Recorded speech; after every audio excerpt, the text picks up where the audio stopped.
20 years ago, a milestone of Christian cinema hit the screens and touched millions of hearts around the world. This film not only moved audiences, but also reignited the flame of faith in many who watched it. Now, 2 decades later, a surprising announcement promises to shake the hearts of Christians who still cherish this work. But before we dive into what lies ahead, I want you to pause and reflect. Why do we live in an era where evil seems so well disguised, infiltrating our culture and entertainment? What is the true purpose behind all this? Since I gave my life to Christ in 2009, a profound discomfort has accompanied me, as if a dark truth has always been lurking, hidden in plain sight. And if we look closely, a disturbing pattern emerges.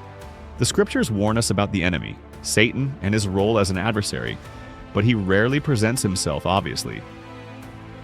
Today he seems to act even more insidiously, disguised in places where we would least expect it, subtly manipulating hearts and minds. Have you noticed how the entertainment industry has glorified exactly what the Bible condemns?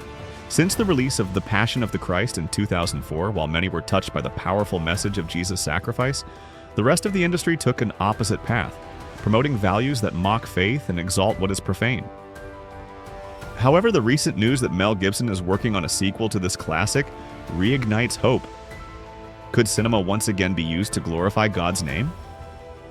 I believe it can, but the ongoing spiritual battle cannot be ignored. As we eagerly await this continuation, it is impossible to close our eyes to the rise of productions that exalt the demonic. An analysis published by the Christian Post, titled "Satan in Hollywood," highlighted the alarming growth of demonic themes in music, films, and other media. Even Newsweek pointed out the presence of the devil in children's books and school clubs, asking, "How did we get to this point?" No, this is not a coincidence. It is a deliberate strategy to divert souls from the truth. The Word of God warns us that the enemy is cunning. In 2 Corinthians 11:14, Paul reminds us, "And no wonder, for Satan himself masquerades as an angel of light." This means that not everything that seems harmless truly is. Evil often presents itself as something attractive, and without vigilance, we are led to consume content that silently distances us from God. How often do popular songs or seemingly innocent movies carry messages that contradict Christian values? We are being bombarded from all sides, and it is time to wake up.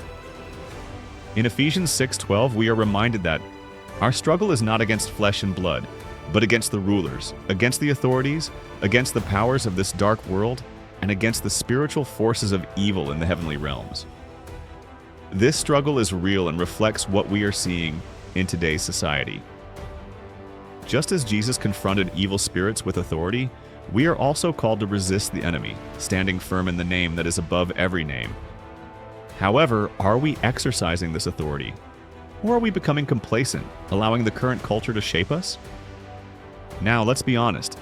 As children of God, can we continue to consume and support content that glorifies what He condemns? Think about the songs that romanticize sin, the movies that exalt violence, or the growing fascination with the occult. It is frightening to realize how desensitized we have become. In 1 John 4:3, we read that the spirit of the Antichrist is already at work in the world, seeking to draw people away from God. This is not a future possibility, it is a present reality. Biblical history is full of parallels. In Judges 21:25, we read that in those days Israel had no king, everyone did as they saw fit. It was an era of moral chaos, similar to what we are living today. Sin was normalized, and divine principles were discarded. Pornography is accessible with one click, while entertainment promotes selfishness, immorality, and disdain for the things of God. It is evident that we are facing a massive departure from the Creator. However, there is a way out.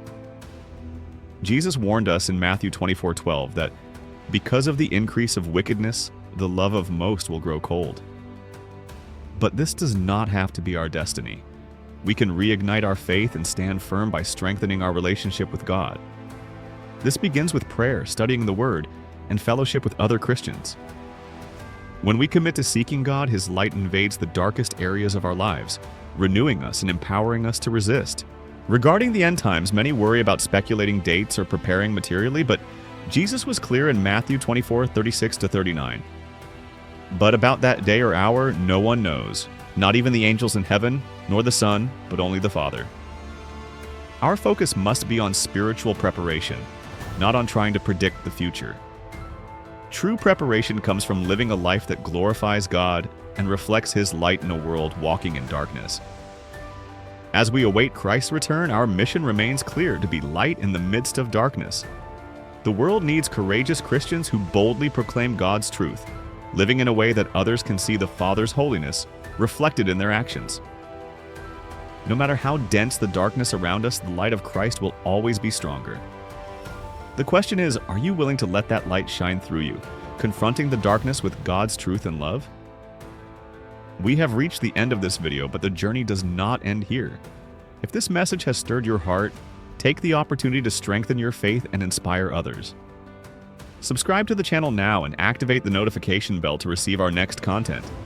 Leave your like, share this video with friends and family, and leave your comment below. Your interaction is essential to help us spread this message even further. See you in the next video.